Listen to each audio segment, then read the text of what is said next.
بسم اللہ الرحمن الرحیم۔ قادیان دارالامان میں عید الاضحیٰ کے اجتماعات اور قربانی۔ قادیان دارالامان میں مورخہ 29 جون سن 2023 بروز جمعرات عید الاضحیٰ اپنی روایتی شان و شوکت کے ساتھ منائی گئی۔ صبح 8 بجے مسجد اقصی قادیان میں محترم ناظر صاحب اصلاح و ارشاد مرکزیہ نے نماز عید پڑھائی اور عید کا خطبہ دیا اور اجتماعی دعا کروائی۔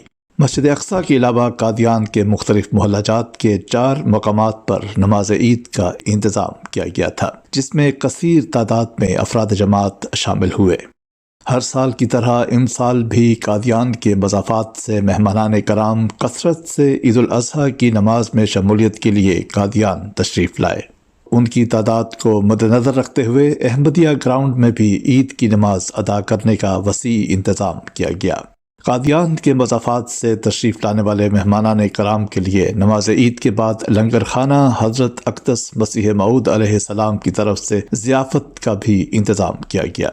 نماز عید سے فارغ ہو کر اہلیان قادیان اور مہمانان کرام کو مزار مبارک حضرت اقدس مسیح موعود علیہ السلام پر دعا اور مقامات مقدسہ سے استفادہ کی بھی توفیق ملی۔ افراد جماعت نے عید الاضحیٰ کے اس موقع پر قربانیاں بھی دیں۔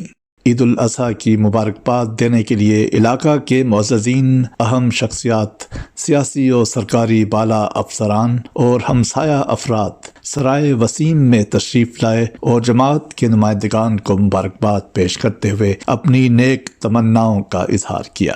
سرائے وسیم میں ان معززین کو عید کی خوشی میں شامل کرتے ہوئے ان کے لیے تواضع اور شیرینی کا اہتمام کیا گیا۔ عید کے روز سیدنا حضرت امیر المومنین ایدہ اللہ تعالی بنصرہ العزیز نے UK سے جو خطبہ عید ارشاد فرمایا، احباب جماعت نے مساجد میں جمع ہو کر اجتماعی طور پر حضور انور کے خطبہ عید کو سننے کا اہتمام کیا۔ اللہ تعالی اس عید کو تمام عالم اسلام کے لیے بابرکت فرمائے، آمین۔ رپورٹ شعبہ پریس اینڈ میڈیا، بھارت۔ روزنامہ الفضل انٹرنیشنل، ہفتہ 8 جولائی سن 2023، صفحہ 8۔